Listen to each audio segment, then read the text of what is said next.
Hi, my name is Ryan Durek, and I am here today to do the oral requirement for Drama 3 Chicano Cinema Online. And the two films I will talk about today are El Norte and Salt of the Earth. And the three themes I will discuss between the two films are political agendas, economic ideas, and social concerns. To start off, I will talk about the political agendas in the film El Norte.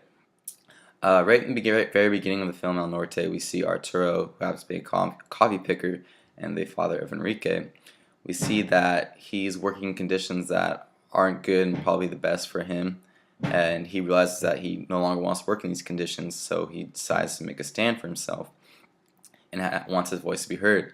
So in order to do this, he gets a bunch of the other workers together at this meeting where they plan to form a labor union and plan to have a potential uprising because that they figure this is the only way for them to get what they want, for their voice to be heard. But the unfortunate thing is, before this meeting could take place, one of their coworkers actually sells them out to the government. And when the government hears about this, they send their troops on over to this meeting. And to put an end to any type of labor union or uprising, they kill off Arturo and the rest of his farmers because in these parts of the world, they can get away with a little bit more as the government has more power. And for the people fear them a lot more too.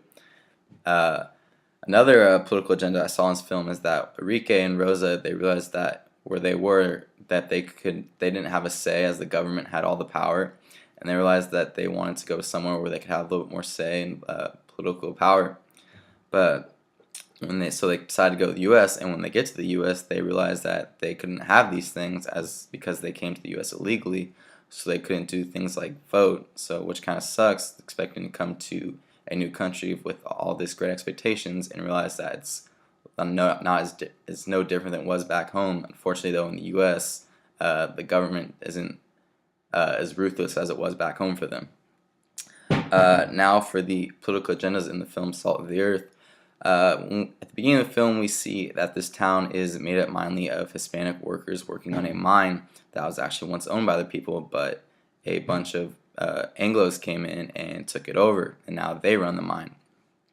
And what we see here as the film continues, we see that the Hispanic workers that work in this mine, they get fed up with these conditions and the sanitation, and realize when they see one of their coworkers actually get hurt on the job.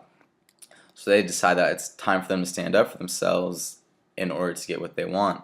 So they decide to go on strike, figuring this would be the best way for their voice to be heard. And at first, the head people of the mine, they refuse to give in to this because they think they can get other people to come and work the mine.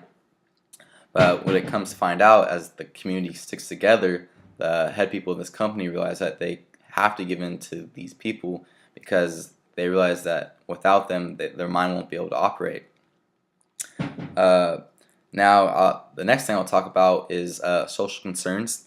In the film Salt of the Earth, some of the social concerns we see is that the women are not seen as equal to the men, as back then the women were the ones who stayed at home, cooked, cleaned, took care of the kids, while the men went to work and brought home the money.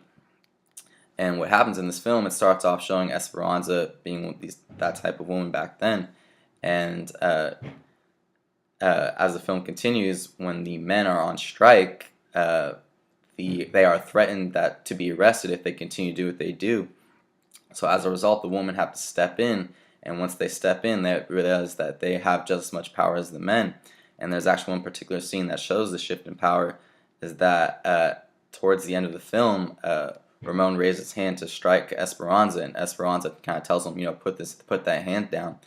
She found the power to speak up for themselves, and the woman too.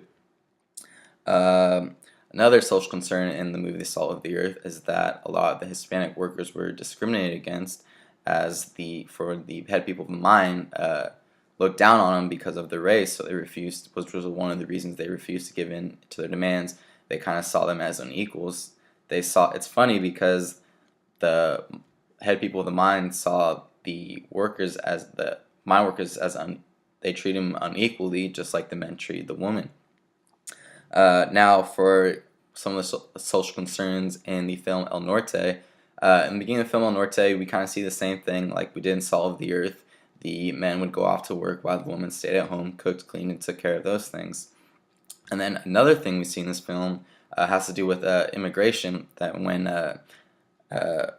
Rosa and Enrique come to the U.S., they were expecting to come to the U.S. seeking all these things, but they realized that they couldn't get this because they were illegal, and illegal immigrants in the U.S. It was a lot tougher for them as they got fewer jobs, and when they did get jobs, these jobs paid very low. And throughout the film, towards the end of the film, they actually had to constantly look over their shoulder in order to avoid immigration. The last thing I will talk about deals with economic ideas. In the film Salt of the Earth, we see this town mainly made up of mine workers who are living in a town that is very poor, as the mine pretty much is the only reason they're there, and pretty much runs everything. And they realize that they can no longer live like this, which is one of the reasons they decide to go on strikes in order to get better pay, better conditions. And then for the film El Norte, some of the economic ideas is that, it kind of starts off like Salt of the Earth. We see them struggling, come from a very poor village, but then Rosa and Enrique realize that they hear about all these great things in the U.S. and all the riches you can get, and that they have toilets that flush, so they decide to go there seeking a better life, hoping that they can get more money there. But what it comes to find out that is when they get to the U.S., it's not as great as they thought and heard, because they're illegally, they can't get a lot of the jobs they wanted. They're treated unfairly, and then so things kind of start off bad. It's kind of no different from them back home. But then there's a turning point where Enrique is actually offered a job, a very high-paying job, to go work up in Chicago. But he decides to turn this down because he can't leave his sister. And what sucks is that because once he turns this down to stay back with his sister actually gets sick because due to a bite she got from a rat when they were crawling through the sewers, and she eventually passes away. And that's kind of how the film ends. So you see Enrique, down, had the chance to go to Chicago where he could earn a lot more money and possibly live out the dream that he once heard, but instead he chose to deny that job, and he just lost his sister. Anyways, that's all I have to say for these two films. I hope everyone enjoyed what I had to say, and thank you very much.